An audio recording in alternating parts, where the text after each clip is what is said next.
दादा ने तू ये केड़ी बदतमीजी आ। बादल मूंखे ॾिसी हैरान न थी। मूंखे नादर खान न भोतार ज़फर खान चयो आहे त बादल खे साटो ॾेई गेले मूं वटि खणी अचोसि। पर छो दादा ने ज़फर खान जो तो असां कुछ भी ना आहे बिगाड़ियो। बादल छो जी तोखे उते ई ख़बर पइजी वेंदी। हले थो जा विझा मोचड़े में गन। दादा ने फिलहाल तू थदो थी मां पाण शाम रईस जे बंगले ते पुजी वेंदसि। फिलहाल मूंखे कमु आहे। माना इज़त सां न हलंदी।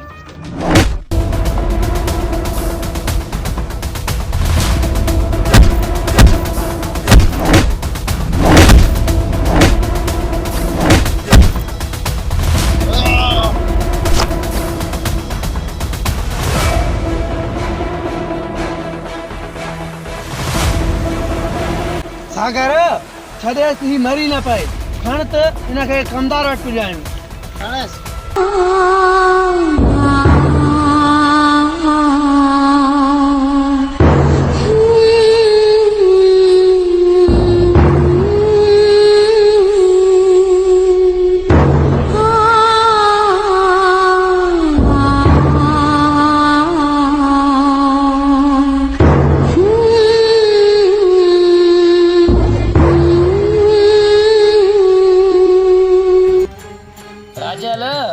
नादर खान जी दिल में अलाए छा आहे।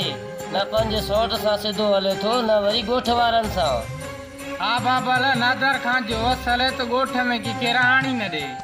पर भोतार ज़फर खान जे करे कंहिंखे बि कुझु नथो चए। मूंखे शक पए थो आकाश जो क़त्ल नादर खान ई करायो आहे। अहिड़नि माण्हुनि ते कोई यकीन न आहे बाबल। ईअं थी सघे थो पर नादर खान भी असांजे मथां भाउ वांगुरु ॿरे थो। उनजो वस नथो हली सघे जो असां मां हथ विझे।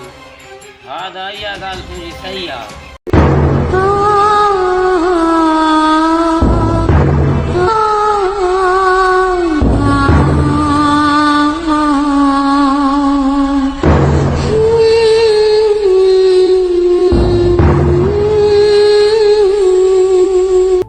दादा न एतिरो ज़ुल्म तव्हांखे शर्म न पियो अचे?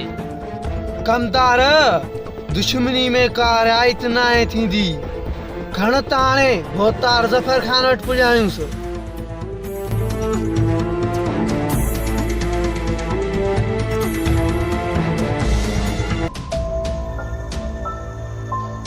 हुन सामरे इहो कमदार मूसो आहे न?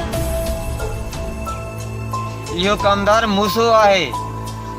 पर बादल सां अहिड़ो हशर कयूं काॾे वठियूं था वञनि? अलाए अथा वञनि त भोतार ज़फर खान जे बंगले ते अथा। पोइ हल त राजल खे ॿुधायूं हली। अदा तूं वञी राजल खे इतला कर। मां हाल फिलहाल घर थो वञा। ठीकु आहे दा। बी कमदार बीह। छा थियो दादा न? कमदार असां हिते ई बीहूं था। भोतार ज़फर खान वटि हाणे पहुचाइण तुंहिंजो ई कमु आहे। अचो त हलूं।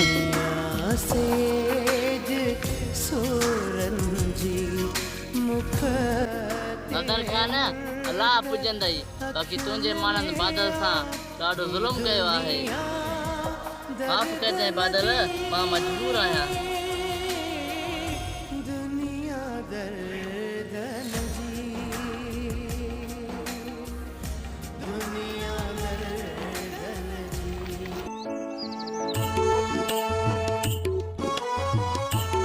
गुलज़ार ॾाढी दुख जी ख़बर आहे।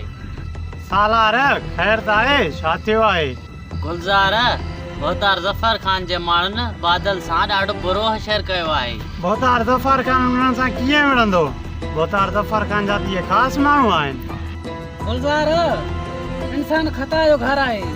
मता हिन खां का ख़ता थी हुजे? ईअं बि थी सघे थो। भोतार ज़फर खान त अहिड़ो माण्हू ई न आहे जो की असां नाइंजाइज़ी करे। ज़रूर हिननि को ॾोह कयो हूंदो। राजल वारा त हिकु बहितरीन इंसान आहिनि। उन्हनि का ग़लती न कई हूंदी। उन्हनि खे फासण में कंहिंजा न कंहिंजा हथ ज़रूर हूंदा। ईअं बि थी सघे थो। शाम ताईं जांच कयूं था, पाणे ख़बर पइजी वेंदी। बादल इज्जत सां ॿुधाए तव्हां आकाश खे छो मारियो आहे? ॿुधार ख़ुदा थो ॼाणे असांखे इहा ख़बर नाहे त तुंहिंजे भाउ खे कंहिं मारायो आहे। माना तव्हां इज्जत सां न ॿुधाईंदो?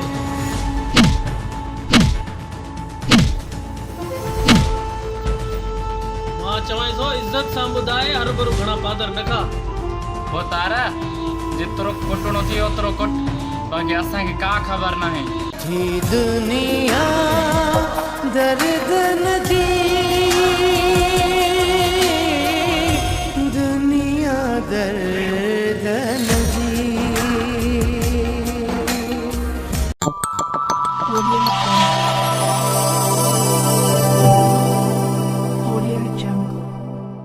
कयो असांजो official YouTube channel HD drama ऐं वधीक अपडेट लाइ बेल आइकन खे क्लिक करियो।